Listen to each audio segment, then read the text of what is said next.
Hi, I'm Conor Friedersdorf, a staff writer at The Atlantic Magazine. Hi, I'm Michael Brendan Dougherty. I'm a contributing editor at The American Conservative, and I sometimes wear other hats now, too. Yes, you can call yourself a founding editor now. I'm the founding editor of the Slurve, Slurve. An esteemed title, and so tell us about the Slurve, your a very exciting new project. Okay, so I've had this idea for a couple of years, and I tried it once, a little bit experimented as a blog about baseball. A slurve is a slider curve, it's a pitch that some people use. It's a little rare to see it used because it seems to have the disadvantages of both a slider and a curve as well as the advantages.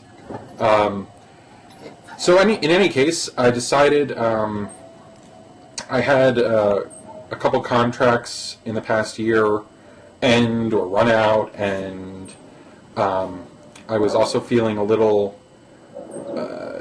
I was longing to write more about sports. I've started writing some features for ESPN magazine occasionally, and I had this experience where I wrote a piece about the Indianapolis Colts quarterback Andrew Luck, and it went out and lots of people read it, and I didn't get a single email saying that Andrew Luck is a member of the Illuminati and that I'm helping him destroy America.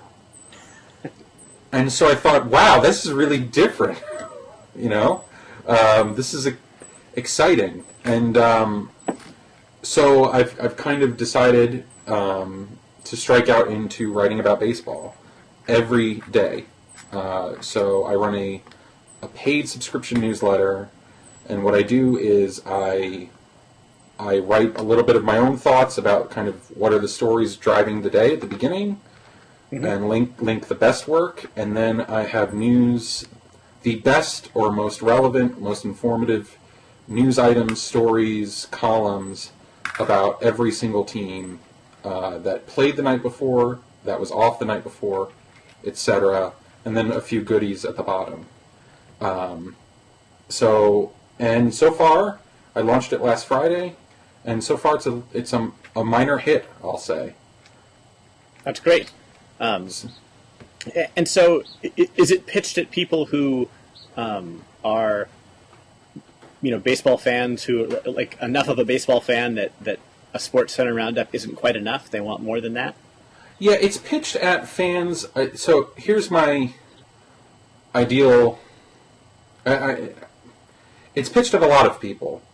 So, and the first person it was pitched to is me, which is this. I found a persistent problem, which was that it was very easy for me to follow the team that I love, the Mets. But I like the whole sport.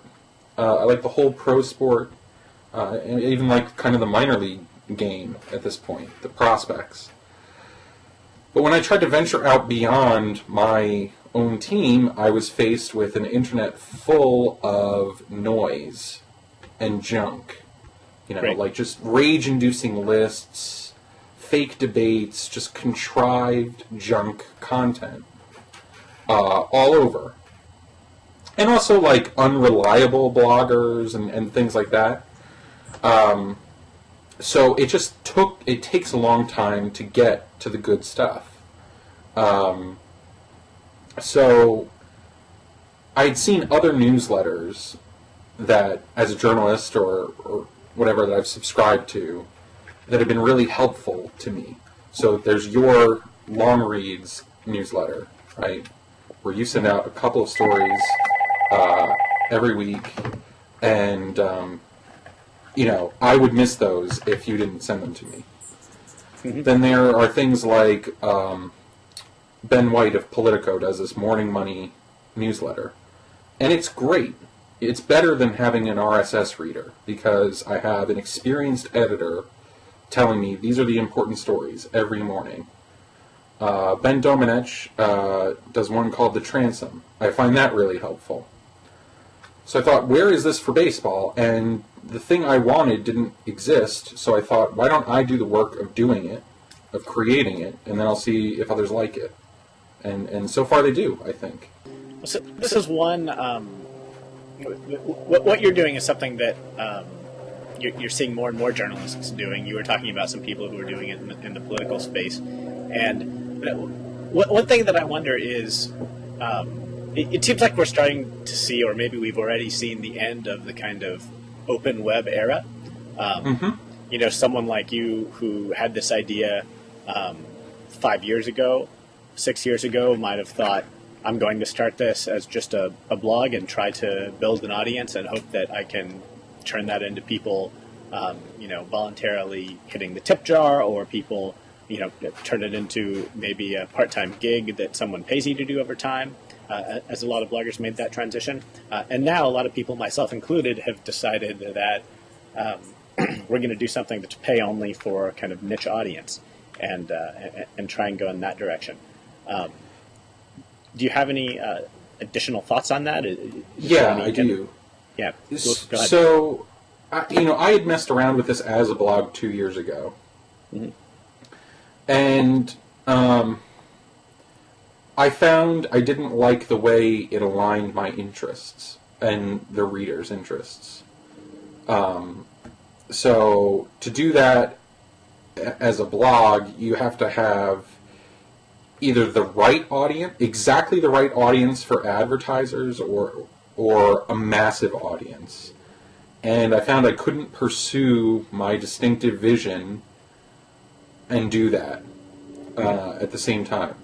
And I've been inspired by even software developers. I can't remember how to pronounce his name, but the guy who develops a bookmarking site called Pinboard.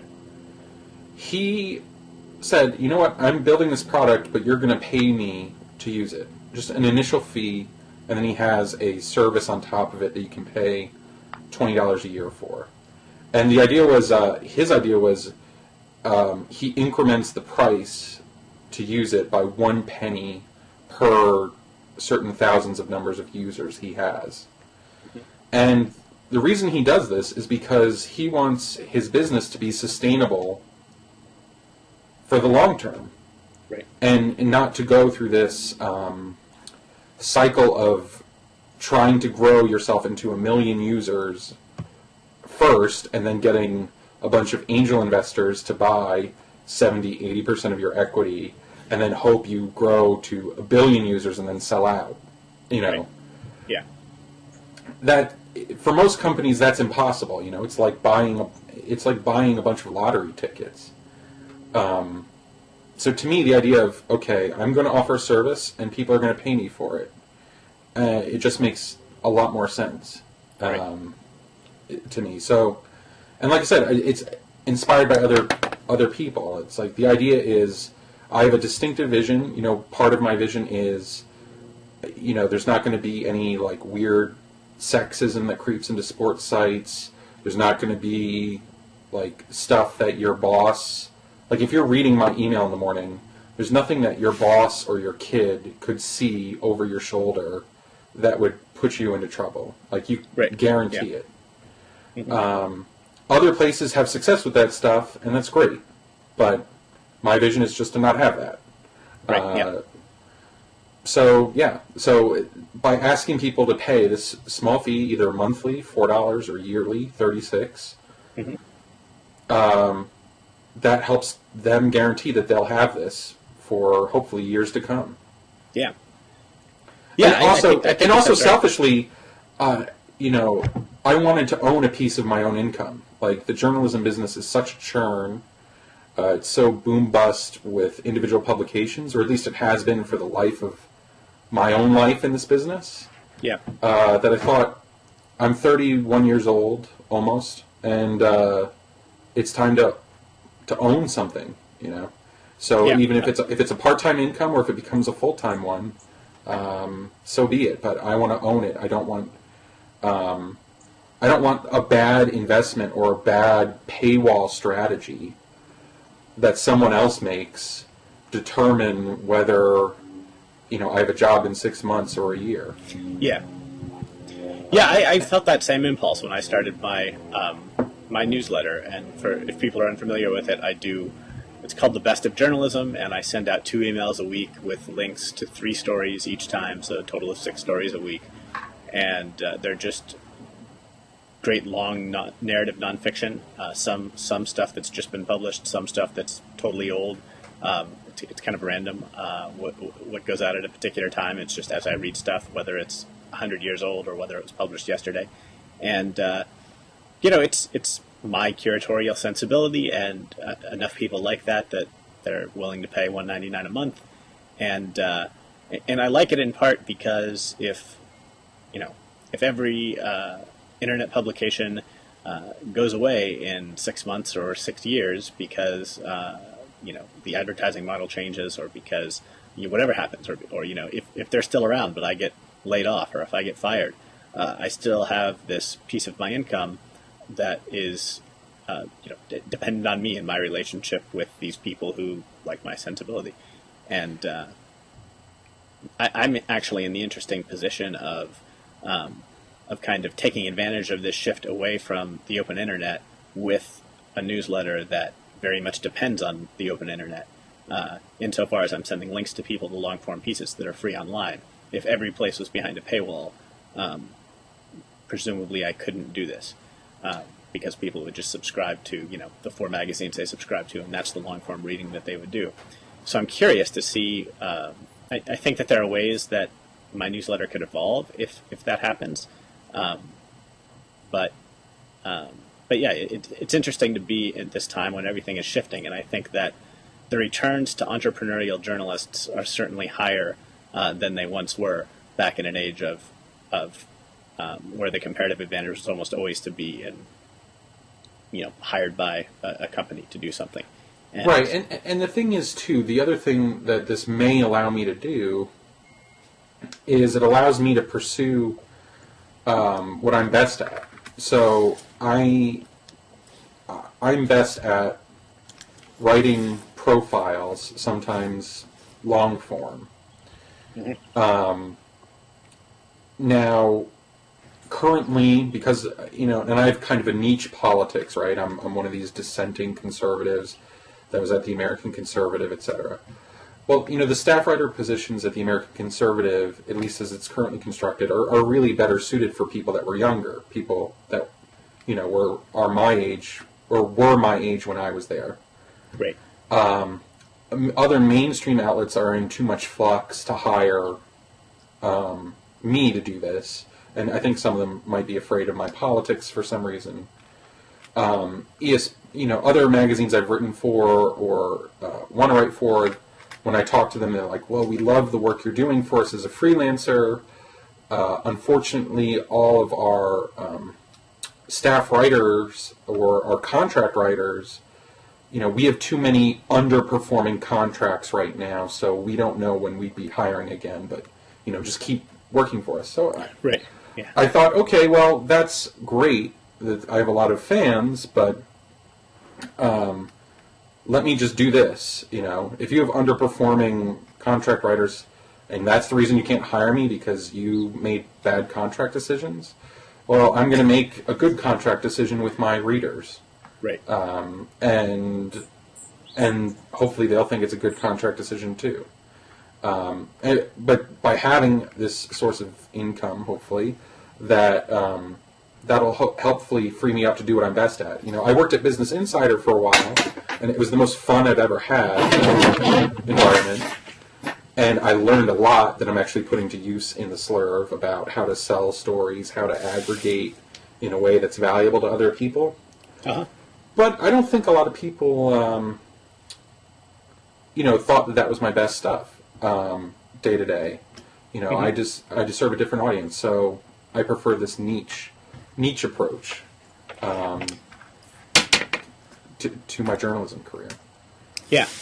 Well, let's talk a little bit about baseball, about baseball's place in American culture right now. I have to admit, right off the bat, that it's not a sport that I've followed a ton since I was a little kid. And when I was 8, 9, 10 years old, my grandpa had season tickets to the Angels that he shared with a few other people. So I would go to probably 15 games, 20 games a year, and collected baseball cards like a lot of people. but my baseball knowledge is still kind of stuck back in the time when Wally Joyner and Brian Downing and Bo Jackson were all playing the game, and so I think of this one $5 Will Clark card that everyone wanted for some reason, and these are kind of the memories I have. The baseball cards that people wanted, the players that I saw come up to bat, and what they would say in Angel Stadium when they came up to bat. I'll occasionally watch like a playoff game or the World Series. But other than that, baseball's kind of slipped away from my consciousness. And so I was interested to hear you describe what we're going through right now as kind of a golden age of baseball. And I was curious to hear you kind of flesh out why you think that that's right, why maybe I should go back to following the game. All right. Well, it's funny because as a in high school and in college, I kind of drifted away from sports almost altogether, right? Mm-hmm.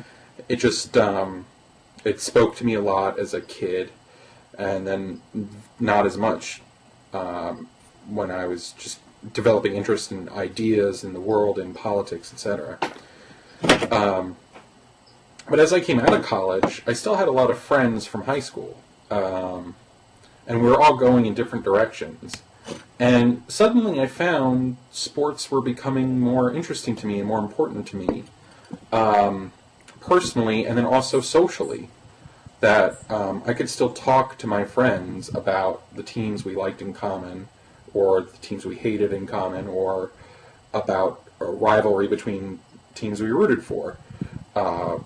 We could go to games together. And I just found,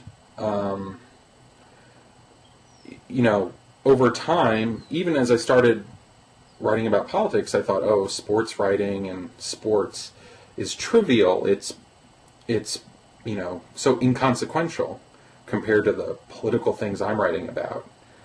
Well, over time, I've come to look at politics as having a lot of triviality in it. I mean, 90% of the content people produce is just trivial garbage. And then baseball particularly kept appealing to me because, like I wrote about in this Daily Beast article, everyone who goes, reporters, fans, when they walk away from the game, they all agree on the facts of what happened. And those facts are recorded and are indisputable. And we know who the winner is. And the losers don't have to feel like they're less American or less dignified in some way. Mm-hmm. And I don't know, that seemed like such a great, relief from what politics is, where it's just this constant, especially opinion journalists are constantly tempted to, between just telling the truth as they see it, but then also defending the truths that they believe in. Right. And so they play, there's this endless status game or one-upsmanship or, just these moral games that people play constantly when they talk about politics that are exhausting. And so, sports is not consequential, but there is a level where it's more real than our political discussion when we talk about sports. It's interesting. So that's appeal to me. Yeah, I think I can understand some of the appeal that you're talking about, and I certainly, I guess the sport I watch most these days is basketball, and I occasionally watch tennis too, which I played when I was younger, and it certainly takes me out of the world of politics and seems so much less contentious in so many ways, and I enjoy reading sports writing. In fact, I read about baseball now, mostly because I really like Joe Posnanski, and read his blog and think that I would read him writing on just about any topic. At the same time, sometimes I'll be in the car and I'll flip through the radio dial and a sports talk radio station will be on, and I always kind of marvel at the similarities between sports talk radio and political talk radio, because I think that the differences you talked about are definitely real, but I think the similarity is maybe a certain tribalism, where Yeah. you're kind of you're rooting for your team and you're defending it to the death against all comers, and you're getting very angry about relatively inconsequential things. I don't think that that's as much a part of sports as it is a part of politics. But I think that there is a niche in sports that is kind of like that. And I hope that you can just completely steer clear of it in writing about sports, and I think you probably can in a way that you can't when you're writing about politics. It's kind of part and parcel of it. Yeah, that's probably right. I mean, sports radio is funny in a way. Like, there are even some hosts I still like Steve Summers in New York is kind of funny. And sometimes the callers are really funny in a way. But you're right, there can be like this contentiousness, this obsessiveness, and this sense of vicariousness to it, where somehow the team's glory reflects on the fans, and so then there's this real personal anxiety in some of the callers, and even some of the hosts. Although I think that's lightened up just a little bit as the culture of sports have changed, where people now talk about the general manager and the owner and the decisions they make off the field. And there's a lot of what you don't see on talk radio, political talk radio. There's a lot of criticizing your own side, your own team. Sometimes that's the whole purpose, is to just vent. So that's, you're right, it can be contentious. Maybe that's the nature of talk radio generally. But yeah, the funny thing about sports is there's several cultures within it, right? There's a culture of writers, and many of them have a similar background. Many of them were kind of nerdier guys who maybe didn't play sports, but they were spectators their whole lives. There's the broader culture of fans who are not as nerdy, and who are more passionate in general, just about their team, their players. And then there's the culture of athletes, which is completely different. And it is funny how they intermix and intermingle, and I think that's one of the funny things about it is just like sports writers often, and I have to avoid this temptation myself, they make sports, particularly baseball, into a kind of substitute religion. That this is kind of like that the game itself is a kind of ritual or liturgy that connects us with some basic truths about ourselves, and it brings out courage and determination and all these other virtues, right? And then the player comes off the field and starts tweeting about the game, and it never gets quite that deep. The players sometimes will repeat that little bit of language, and often in an interview situation, but when they freely express themselves, it's so much more freewheeling and fun and unself-aware. There is something, I don't know, I think there's also, for a lot of people, maybe a comfort in baseball that is similar to the comfort that people take, not in religion generally, but in the ritual of religion. I mean, I haven't been to many Catholic masses since I didn't get confirmed, but whenever I do go back, whether sometimes I go with like a family on Christmas or to a wedding or something, there is just a certain familiarity with this thing that just happens every week and is the same in so many ways, and it has similarities with listening, turning on the radio for me in Los Angeles and hearing Vin Scully, this announcer that's just been around forever. And is such a good baseball announcer. He's another guy that I could listen to a Dodgers game on the radio without even really wanting to watch it on TV, just because of him. And I feel the same way about Chick Hearn, who was the longtime Lakers announcer, who a lot of people in LA still miss. I don't know. There's certainly ritual and tradition to it, and a comfort in the repetitiveness and the familiarity that I think appeals to a lot of people. Yeah, it's funny too. There's partly there's also like a chant-like quality to the announcing of a game, and I always notice this because I think about the words announcers say, and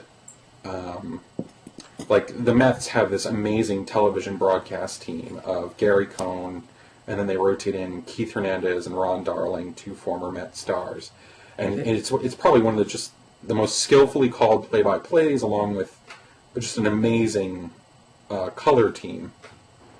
Very funny. I mean, I know guys who moved to New York from Detroit from other baseball markets, and they're like, I just love watching the Mets games because even if it's a blowout, these guys are just great to listen to. But if they're one of the best, if you put their words down into text, it becomes much more boring. And there's a lot of cliches, right? So it's like, and I have this game where I'm watching the game, and then I start like saying what the next line is going to be from the announcer. So like, steady diet of fastballs, or like, oh, he's headed for the golden sombrero. Yeah. And they're repeated endlessly. But in itself, that is also a kind of comfort. In fact, the only sports announcer I know who doesn't do that is this one hockey announcer, Doc Emmerich. And if you ever listen to Doc Emmerich call a hockey game, the number of verbs he uses is astonishing. Like, you know, he pierces that one, he chokes it up in the corner, every other hockey announcer would just say, Stevens dumps it into the corner. Right, yeah. They're going to play a little dump and chase. But for some reason, Doc Emmerich just has prepared, it seems like, between 400 and 500 distinct verbs for each game, and somehow figures out how to use them. So tell me, what's your, as a longtime fan of the sport, what's your favorite baseball memory? Favorite baseball memory? As a Mets fan, that's difficult. Because I was, 4 years old when they won the World Series. I have two. I have one, which is there was a 1991 game in September when the Mets were well out of the playoffs, and David Cohn was pitching. And it was just this crappy game against the Phillies, or so it seemed. Then all of a sudden, David Cohn is throwing, strikeout after strikeout after strikeout, most of them looking. And he ended up with 19 strikeouts, and I remember calling up my uncle. I was 9 at the time, and it was just thrilling. And then, since then I've gone to Cooperstown. I think, the jersey he wore that day is in Cooperstown. So that's another one. And then I would say the run the Mets made in 2006 in the playoffs was incredibly exciting, up until the point when Endy Chavez made this heroic over-the-fence catch in the 8th inning to save the game. Unfortunately, in the next inning, the Cardinals blasted the Mets with a 2-run homer, and Carlos Beltran swung and missed. I have to say that the last one would be Johan Santana's no-hitter for the Mets. It's been a joke that Mets fans have been waiting for this since the beginning of their franchise. They've never had one, despite having all of these great pitchers like Tom Seaver, Nolan Ryan, Ron Darling even. A lot of guys who could have gotten a no-hitter. Mm-hmm. And finally Santana gets one. And what was funny about that was my friends from high school, for years, whenever a Met pitcher has gotten to about the 5th or 6th inning and he hasn't given up a hit, you would get a text message, or you would send a text message if you were watching, to this small group of friends saying, hey, are you watching the Mets game? You wouldn't say what was happening, but it came to be a thing where if you got that text message, you knew that there was a potential no-hitter happening. Right. So you'd know to rush to the television. And unfortunately, one of my friends that night was at a wedding, and and I told him to get his head on straight, because weddings happened all the time, half of them end in divorce, but this Mets no-hitter could be happening right now. So that, yeah, maybe that's my favorite. I think certainly one of mine is the Dodgers game when Kurt Gibson hit his famous home run limping around the bases, which I watched on TV along with most of the rest of LA.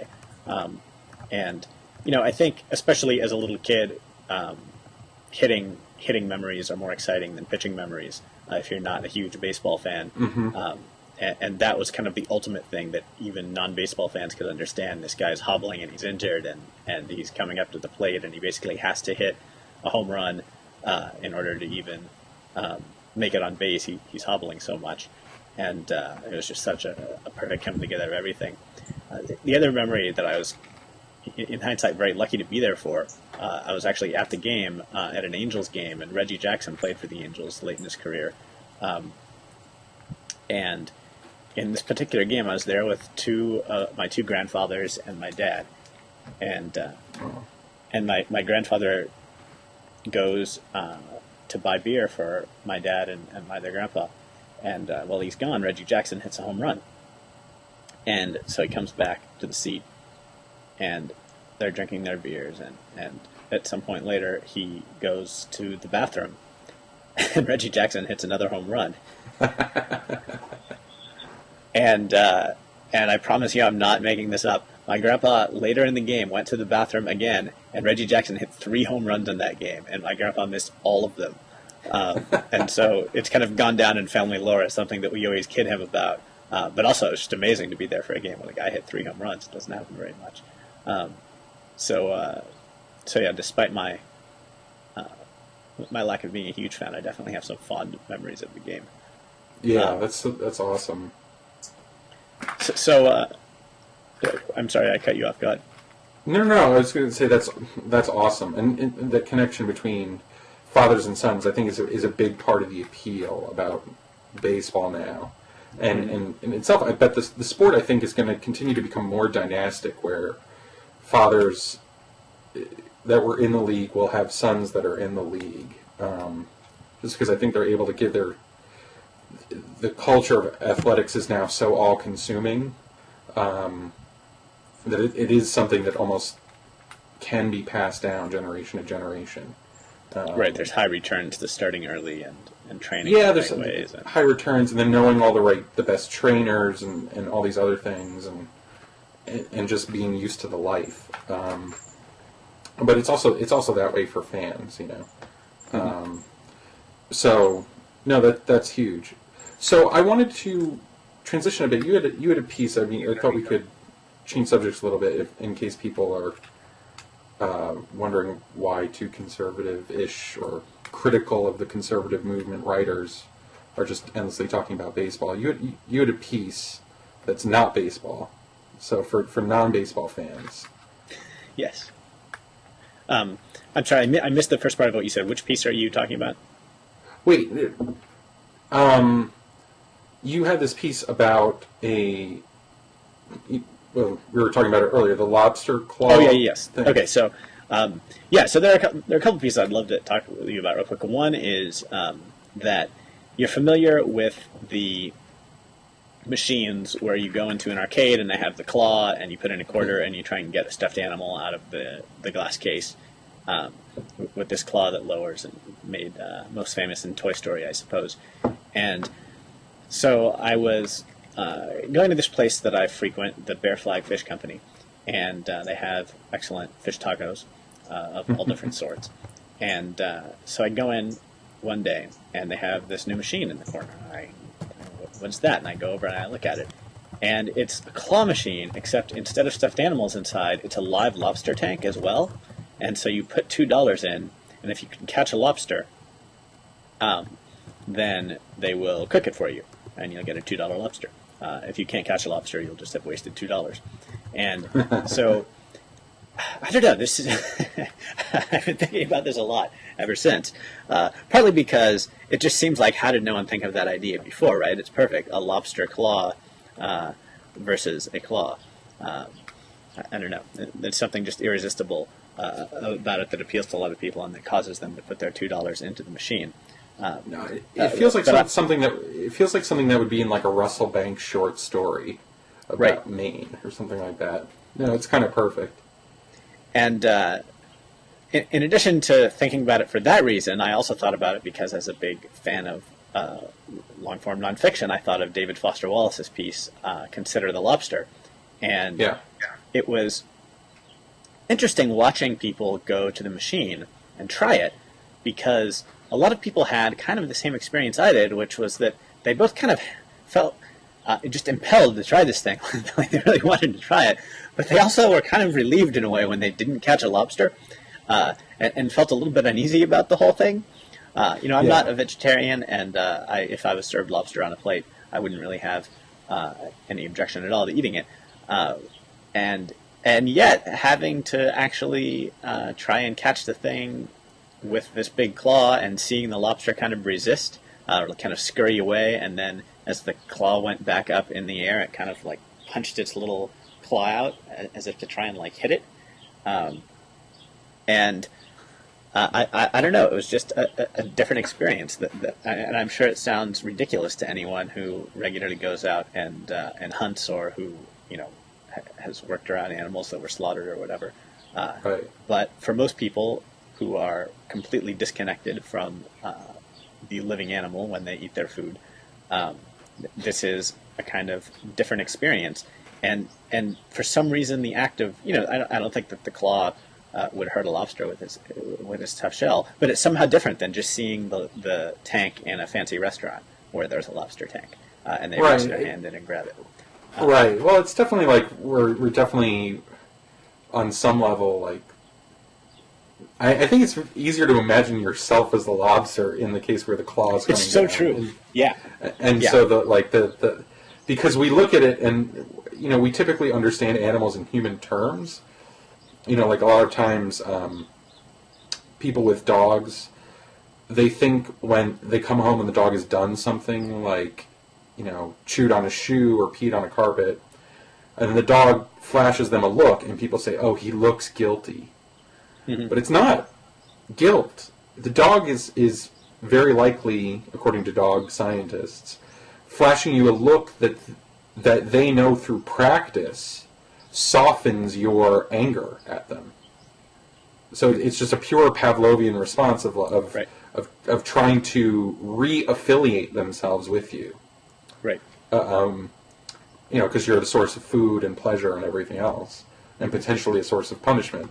But we look and say it's guilty. So we look at a lobster and we see the claw struggle, and we're like, it's like resistance, It's like, yeah, no, totally. It's like resisting King Kong or something. Like if King Kong were to grab me, I would move that way. Yeah. So a link. I have a piece about this up at the Atlantic where I express my feelings about it more eloquently than I have just now. But be on the lookout, because they're out there, and you can also find them on YouTube. And also, as a side note, there's this subculture on YouTube of people who go to the stuffed animal claw machines and videotape themselves getting things, and like post the YouTube videos as kind of bragging rights. Like, look at all of the things I got with 1 quarter, or look at all of the things I got in 2 minutes. So it was kind of fascinating to stumble onto that subculture. And I write in my piece about a guy who has a bunch of videos posted of doing that. And he's just like an aficionado of these machines, and he's always going and getting different things and trying to collect different stuffed animals. And then he stumbles upon the lobster machine. And his kind of monologue of how that's different is interesting to watch. So I encourage people to check it out. The other story I wanted to talk about is quite a bit more serious, actually. It's about the NYPD and the spying program that they launched after the September 11th attacks, when they basically sent out undercover officers and also paid informants to spy on Muslims all over the New York area. So both in New York City and also even out of their jurisdiction in New Jersey and in somewhere else other than New Jersey, but I forget where. And so this was controversial when the Associated Press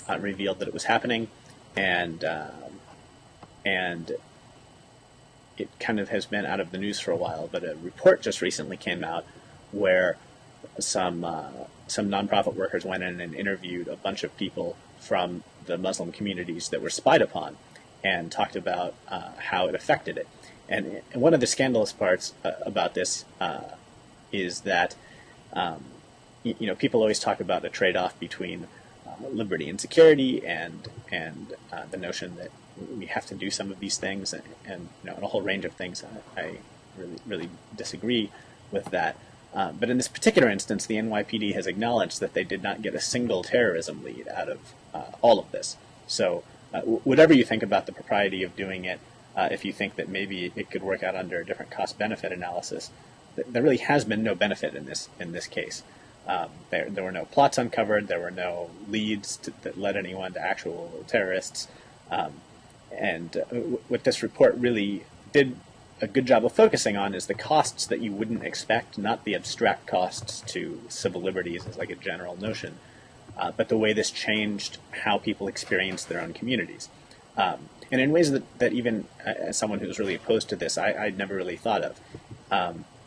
So I would talk about how as people started to figure out that the NYPD was paying informants, even before the story broke, but especially after the story broke, there'd be worried mothers who would tell their 18 and 19-year-old college kids who were studying in New York or New Jersey, don't go hang out at with the Muslim student groups. Don't go see your friends at their weekly meeting there when they talk about matters of faith, because it's not a safe place to be. You don't want to make yourself a target of the authorities. You don't want to end up on some list, or heaven forbid get arrested and disappeared. And parents are really concerned and writing to their kids and making them promise, don't go to those meetings. People changing the way that they dressed. Imams talking about how it became impossible to have the kinds of conversations that we associate with, like, a Catholic priest in the confessional, or, a rabbi and a congregant. These kind of confidential conversations, not that any great mortal sin is being revealed, but just that having these frank conversations is impossible when both the congregant and the religious authority figure are both wondering, is this other person an informant who is trying to bait me into saying something controversial? And so I have to be very careful about what I say, and I'm going to react to any speech that's out of the ordinary as if it's kind of potentially false. And then also people talking about how a lot of people within different mosques began to kind of turn on one another and, accuse people of being informants. And so there was one instance where after the AP story broke, it was revealed that there was an informant on this one mosque trip. I forget if it was like a trip to the beach or some just kind of outing. And a bunch of people accused this one person of being the informant, and it later turned out that it was someone else. But there are a bunch of instances of people either being falsely accused or kind of feeling that everyone was suspecting them and being paranoid about that, whether or not it was accurate. So it was just an eye-opening look into how the notion of the state focusing its attention on you and sending spies into a community just really affects not just the particular people, in this case no one was charged, but not just people who are like the target of the investigation, but really everyone in the community, and how and in this case just destroyed the ability of a faith community to kind of live out its very purpose, to support one another and to talk about matters of religion and all that sort of thing. Yeah, you can. It's funny. I've been reading on the history of the Irish Troubles and things like that, and it's slightly different. But the fear of British spies and of double agents, etc. Sometimes it didn't invade in that kind of personal way. But, it was not uncommon in areas around the border for the IRA effectively to turn its guns on the Irish, to police them in order to prevent the English from having to come in and police that community. Right, yeah. And this could be really vicious, like blowing out kneecaps and elbows and things like that. and then that level of suspicion and violence breeds its own other aberrations, where now there's this kind of unaccountable system of violence and power that then can be turned on people for personal reasons having nothing to do with the political reason this system was invented in the first place. Right. So it does, it's something, it's a great report you're talking about, because getting to that human level, whereas these things are always talked about, or typically talked about in just the abstraction of, is it radicalizing a community if we police them in this way, or are we opening ourselves up to terrorism if we don't police them this way? Right. And then the conversation kind of stops there. But informing ourselves about the whole way we affect a community through policing, I think, just adds this extra dimension that's really good. Yeah, and it really made me realize how much religious communities, because they're this space where everyone there is theoretically there voluntarily and coming together for the same ultimate purpose, even if there are disagreements on various small matters. Really, everyone is there. They don't have to be there, and so I think part of the power of what people take, the benefits that people get from it, is due to that, to it being a community of people who are all voluntarily there, and that can really be fragile and easily destroyed if suddenly you can no longer kind of presume a good faith on everyone around you. It really changes the character of the thing you're participating in. Yeah, that's powerful. Well, I think we can leave it there. Everyone... and before we close, tell people how, if people are interested in your baseball newsletter, how can they find it? How can they sign up? Oh, well, you just go to www.theslurve.com, and there's 2 buttons that take you either to the monthly or the annual subscription form. And I made them as easy as possible. You could do it on a mobile phone pretty easily. And then that's it. You start receiving emails the next day, or one email the next day, and then an email after that. And we go 7 days a week during the season. We'll take a day off before the All-Star game, then 7 days a week through the World Series, and then less frequently during the off-season. So on some weeks, there'll be, like during the winter meetings when lots of trade rumors are going on, we'll be coming almost every day. During Christmas, we'll finally leave you alone. Right.